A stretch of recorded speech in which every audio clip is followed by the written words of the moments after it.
हरे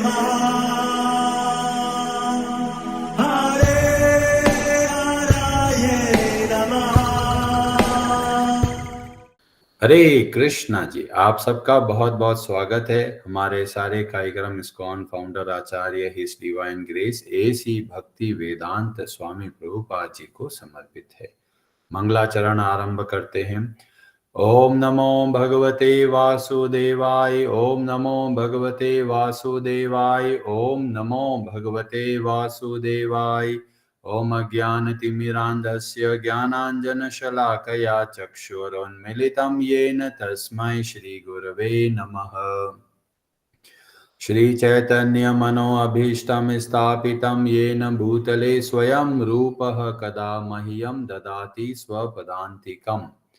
वन्देऽहं श्रीगुरोः श्रीयुतपदकमलं श्रीगुरून् वैष्णवांश्च श्रीरूपं साग्रजातं सहगण रघुनाथान्वितं तं सजीवं साद्वैतं सावधूतं परिजनसहितं कृष्ण चैतन्यदेवं श्रीराधाकृष्णपादान् सहगण ललिता श्रीविशाखान्वितांश्च। नमः ओम विष्णुपादाय कृष्णप्रेष्ठाय भूतले श्रीमते भक्ति वेदांत स्वामिनिति नामिने। नमस्ते सारस्वते देवे गौरवाणी प्रचारिणे निर्विशेष शून्यवादी पाश्चात्य देश तारिणे। नमो महावदन्याय कृष्ण प्रेम प्रदायते कृष्णाय कृष्ण चैतन्य नामने गौरत्विषे नमः। हे कृष्ण करुणा सिंधु दीनबंधु जगतपते गोपेश गोपिका कांत राधा कांत नमोस्तुते। तप्त कांचन गौरांगी राधे वृंदावनेश्वरी वृषभानुसुते देवी प्रणमामि हरिप्रिये। वाञ्छाकल्पतरुभ्यश्च कृपा सिन्धुभ्य एव च पतितानां पावनेभ्यो वैष्णवेभ्यो नमो नमः।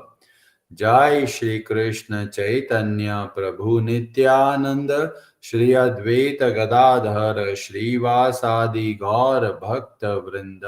हरे कृष्ण कृष्ण कृष्ण हरे हरे, हरे राम राम राम हरे हरे। कार्पण्य दोषोपहत स्वभाव पृच्छामि त्वां धर्म सम्मूढ़ चेताः। यच्छ्रेयः स्यान्निश्चितं ब्रूहि तन्मे शिष्यस्ते अहं शाधि मां त्वां प्रपन्नम्। हरे कृष्णा जी, भगवद गीता अध्याय 2 श्लोक नंबर 64 आरंभ करते हैं। ब्रजेश्वरी जी, आप पढ़ेंगे संस्कृत। हरे कृष्णा। राग द्वेष विमुक्तैस्तु विषयानिन्द्रियैश्चरन् आत्मवशेर्विधेयात्मा प्रसादम् अधिगच्छति। हरे कृष्ण। हरे कृष्णा। राग आसक्ति, द्वेष तथा वैराग्य से विमुक्तैः मुक्त रहने वाले से तू लेकिन विषयान इंद्रिय विषयों को इंद्रियैः इंद्रियों के द्वारा चरण भोगता हुआ आत्मवशै अपने वश में विधेय आत्मा नियमित स्वाधीनता पालक प्रसादम भगवत कृपा को अधिगच्छति प्राप्त करता है। किंतु समस्त राग तथा द्वेष से मुक्त एवं अपनी इंद्रियों को संयम द्वारा वश में करने में समर्थ व्यक्ति भगवान की पूर्ण कृपा प्राप्त कर सकता है। हरे कृष्णा जी, भगवान श्री कृष्ण से अर्जुन प्रश्न करते हैं। अध्याय 2 श्लोक नंबर 54 में 54 में वहां पर अर्जुन ने पूछा था कि जो स्थित प्रज्ञ व्यक्ति होते हैं उनके लक्षण क्या होते हैं। किम आसीत, किस तरह से वे जब भोग सामने आते हैं तो किस तरीके से कार्य करते हैं, और व्रजेत किम, किस तरीके से वे चलते हैं। तो चलने का मतलब यह है जब भोगों को ग्रहण करते हैं तब वो किस तरीके से कार्य करते हैं। तो भगवान श्री कृष्ण इस श्लोक से इसका उत्तर देते हैं, व्रजेत किम, मतलब जब भोग सामने आते हैं और वो भोगों को ग्रहण करता है तो उसके पीछे का भाव क्या रहता है, वो इस श्लोक के माध्यम से हमको पता चलता है। तो बोला गया, राग द्वेष विमुक्तैस्तु, जब हम लोग भोगों को ग्रहण करते हैं, इसका मतलब है जब जीव को कुछ स्वादिष्ट भोजन प्राप्त होता है तो बहुत मजा आता है। पर कैसा मजा अपन को जो भोग को ग्रहण करना है, इस बात का ध्यान रखना है कि न राग होना चाहिए न द्वेष होना चाहिए। इसका मतलब यह हुआ, राग का मतलब एक गुलाब जामुन खा लिया है और एक और खाने की इच्छा आ रही है तो उसको बोलते हैं राग। और द्वेष मतलब गुलाब जामुन हमको मिलने वाला था, हमको नहीं मिलकर पास वाले को दे दिया और सब लोग मजे से खा रहे हैं, बस मुझको ही गुलाब जामुन नहीं मिला, तो मन में एक द्वेष का भाव प्रकट हो जाता है। तो भगवान बोल रहे हैं, राग और द्वेष इन दोनों से मुक्त होकर क्या करना है, विषयन इंद्रियस चरण। चरण का मतलब है जैसे गाय को चराते हैं, मतलब गाय जाती है घास खाने के लिए, ऐसे ही हमारी इंद्रियों के विषयों को ग्रहण कर सकती है।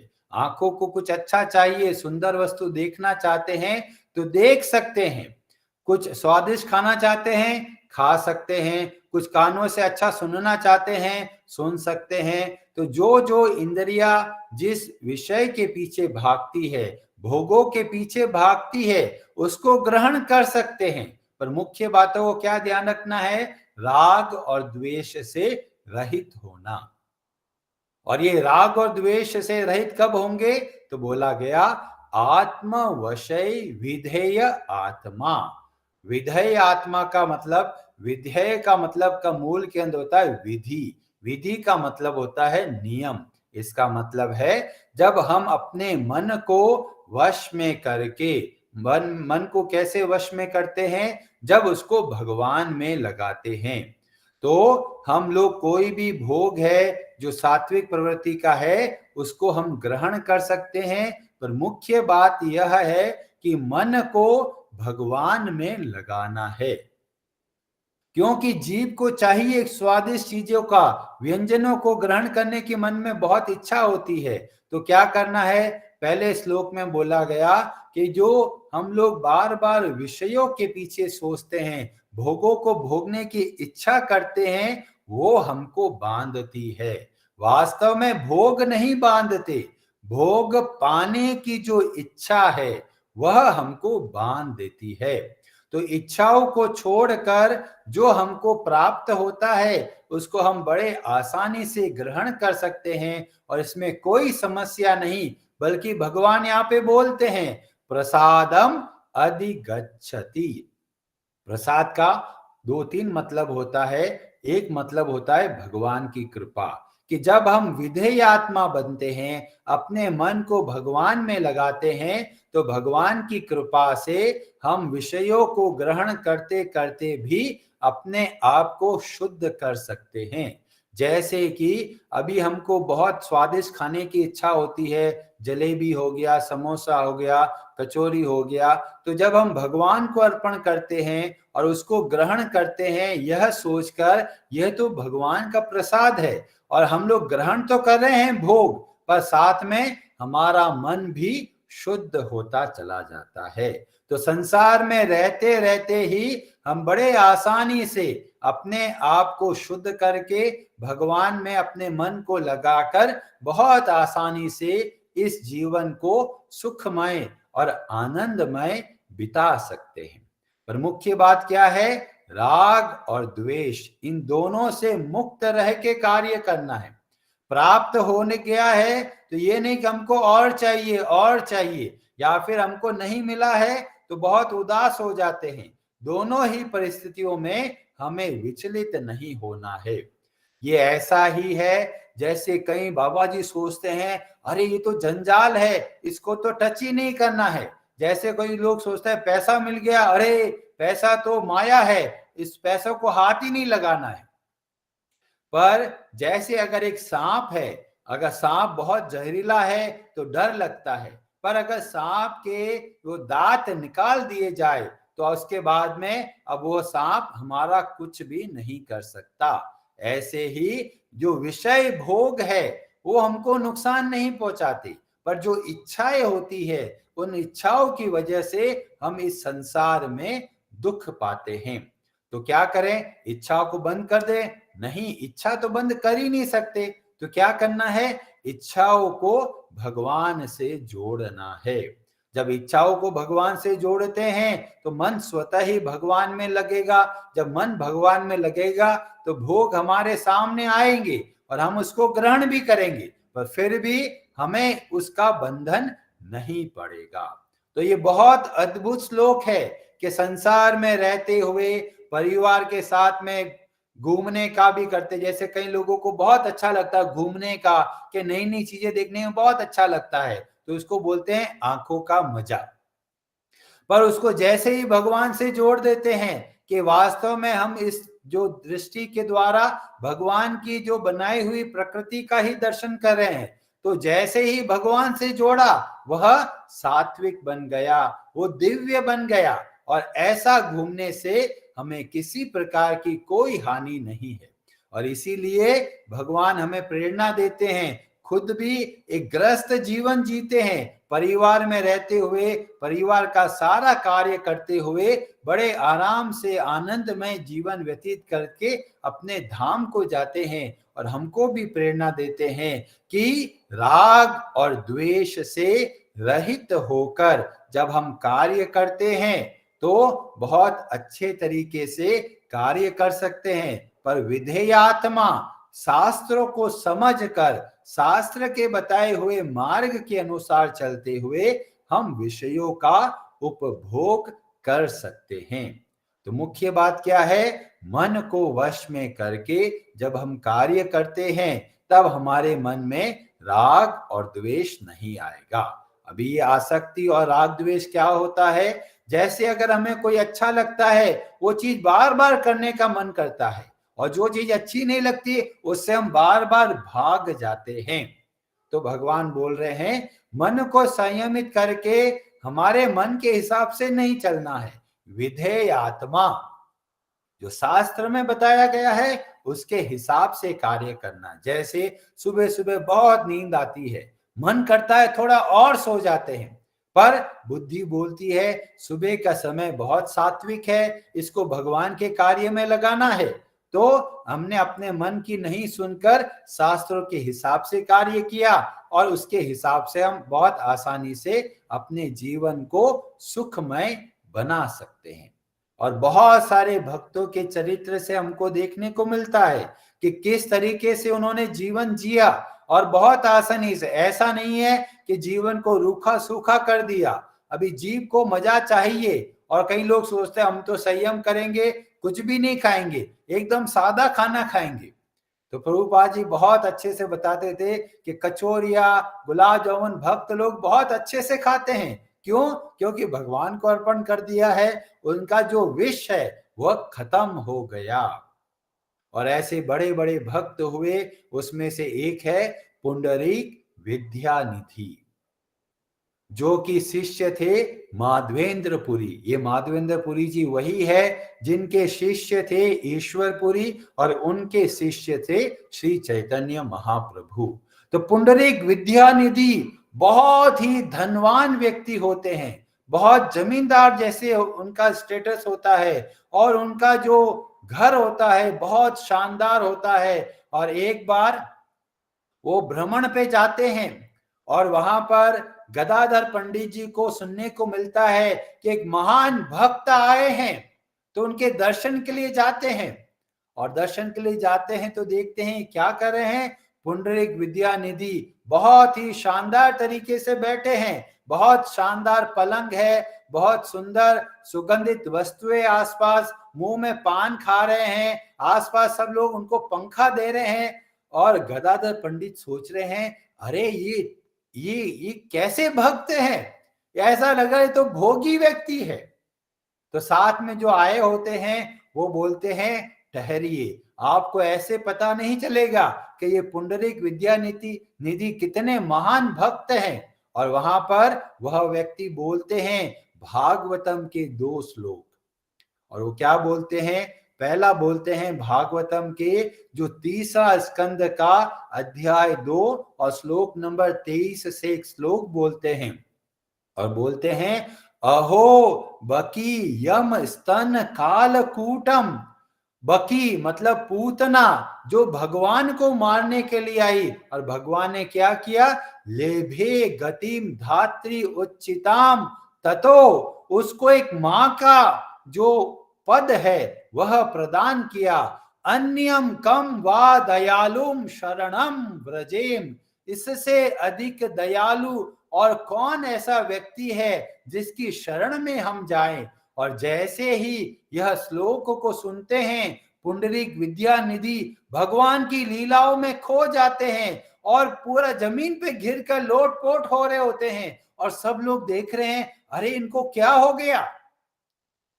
और बोलते हैं यह है वास्तव में भक्त का वास्तविक स्वरूप। भगवान का नाम सुनते ही भगवान की लीलाओं में लीन हो जाते हैं, भगवान की कथाओं में इतना मग्न हो जाते हैं कि संसार में क्या चल रहा है वह भूल ही जाते हैं। और दूसरा श्लोक वो बोलते हैं जो भागवतम के 10वें स्कंद के अध्याय 6 और श्लोक नंबर 35 और 36 में बताया गया। और वह भी पूतना के बारे में बताया गया। वहां पर बोला गया पूतना लोक बालघ्नि। ये पूतना कैसी है? छोटे छोटे बच्चों को मार डालती है। राक्षसी रुधिराशना, क्या पीती है? खून पीती है। ऐसी राक्षसी को भी क्या किया? हरए मतलब भगवान हरि स्तन दत्वाम सदगतिम। उसने क्या किया? बस मां के रूप में आई और भगवान श्री हरि ने उसको सदगति प्रदान करी। किम पुनः श्रद्धया भक्तया कृष्णाय परमात्मने।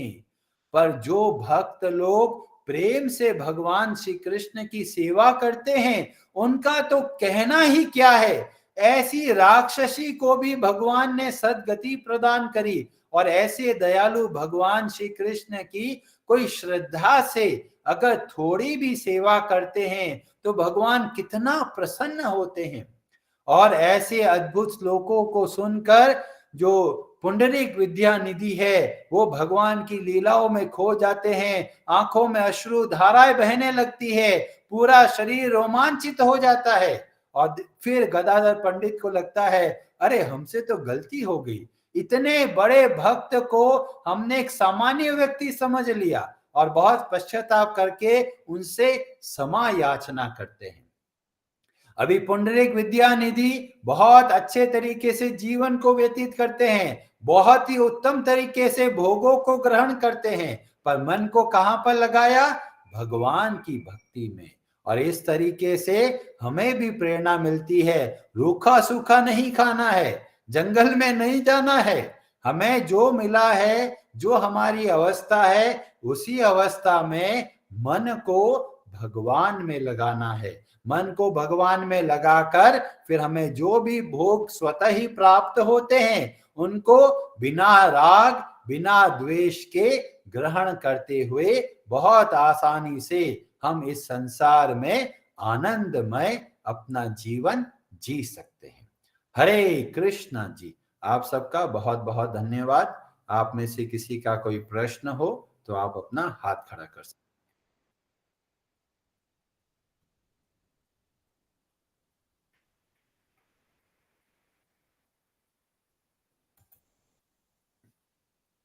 अनु माता जी, आप कुछ कहना चाहते हैं? हरे कृष्णा प्रभु जी। हरे कृष्णा जी। प्रभु जी बहुत ही मतलब टॉपिक जैसा आपने आज बताया, स्टोरी से उससे थोड़ा सा मुझे क्वेश्चन है उससे, और बहुत अच्छा था जिसे आपने बताया। तो प्रभु जी मैं ये पूछूंगी कि जैसे आपने बताया कि वो भोगों में एकदम थे और फिर उसके बाद में, लेकिन जैसे उन्होंने भगवान की कथा सुनी तो वो वापस मतलब जैसा उनका भाव था। लेकिन प्रभु जी हम लोग इतने जैसे अभी नहीं है, शायद वो भी है कि भक्तों के संग से हम ऐसा कर सकते हैं, पर कई बार ऐसा ना हो कि हम लोग मतलब उसमें कोई ऐसी एंजॉयमेंट में फंस जाएं और बाहर निकलना बड़ा मुश्किल हो जाए, तो हम्म। उसके चांसेस कितने रहते हैं मतलब डिवोटीज के, तो थोड़ा वो आप एक्सप्लेन कीजिए। तो इसमें बताया मुख्य बात है भगवान से जुड़ना। जब हम भगवान से जुड़ते हैं, स्वतः ही जो संसार का भोग है वह हमको खींचना बंद कर देगा। पर अगर मन भगवान में नहीं लगा है तो ही भोग हमको खींचेंगे। तो हमें मुख्य बात का ध्यान रखना है, कैसे न कैसे करके मन को भगवान में लगाना है। और कैसे लगाना है? विधेयात्मा, विधि पूर्वक। शास्त्र में बताया गया जैसे भगवान के नामों का नियमित रूप से जप करना चाहिए, तो हमें नियम बनाकर हर रोज भगवान की भक्ति का जो नियम है उसका पालन करना है। जब हम अच्छे तरीके से भगवान के नामों का जप करते हैं, स्वतः ही हमें एक अद्भुत आनंद की प्राप्ति होती है, और जिसकी वजह से जो छोटे आनंद है, भोगों का आनंद है, वो स्वतः ही कम होने लगेगा। तो हमको उसकी चिंता नहीं करनी है कि भोगों में फंस जाएंगे। हमें इस बात पे ध्यान देना है कि हमारा मन कितना भगवान में लगता है, उसके लिए हमको प्रयास करना है। ठीक है। प्रभु जी, तो मतलब जैसे कि हम दिन में कितने घंटे जो है वो भगवान के साथ स्पेंड करते हैं, और बाकी कितने घंटे जो है वो हम दूसरे कामों को देते हैं, ऐसे? 24 घंटे में हमारा मन कितनी बार भगवान के संबंध में सोचता है? पूरा 24 घंटे में आप स्कैन कीजिए और चेक कीजिए कि अच्छा, पूरा 24 घंटे में भगवान तो याद आए नहीं, इसका मतलब हमको और ट्रेनिंग की जरूरत है। या कम से कम जब हम लोग जप करते हैं उस समय हम अपने मन को इसमें वश में रखकर और पूरा ध्यान भगवान पे रख सकते हैं। ये हमारा ट्रेनिंग पीरियड है। जितना जप करते हैं, कोई 2 माला करता है, कोई 4 माला करता है, कोई 16 माला करता है, जितने भी माला का जप करते हैं, हमें बहुत ध्यान से जप करना है, क्योंकि ये हमारे मन को ट्रेनिंग देना है। क्योंकि बाकी समय जब जप नहीं करते तो मन इधर उधर भागता चला जाएगा। तो मन को जहां भी भाग रहा है वहां पर भगवान को खड़ा कर देना है। शॉपिंग करने जाना है तो सोचना है शॉपिंग के अंदर भगवान के लिए क्या मैं कुछ लेके आऊं। तो इस तरीके से जहां मन भाग रहा है वहीं पर भगवान को खड़ा कर देना है। पकवान खाने का मन कर रहा है, गाने सुनने का मन कर रहा है, बोलने का मन कर रहा है, किसी की बुराई करने का मन कर रहा है, कहीं पे भी जा रहा है वहां पर भगवान को लगाना है। तो इस तरीके से जहां जहां मन जाएगा वहां भगवान ही मिलेंगे, तो धीमे धीमे मन भगवान में लगता चला जाएगा। ठीक है। जी प्रभु जी, तो इसमें हमारा सुनना और भगवान के बारे में जप करना और ये सब भी इंक्लूडेड है ना? हाँ, कथा सुनना, बुक पढ़ना और ये सब भी? जो भी कार्य जो आपको भगवान का स्मरण कराए वो सब हमको नियमित रूप से करना है। जी प्रभु जी, हरे कृष्ण प्रभु जी, बहुत बहुत धन्यवाद। हरे हरे नमः।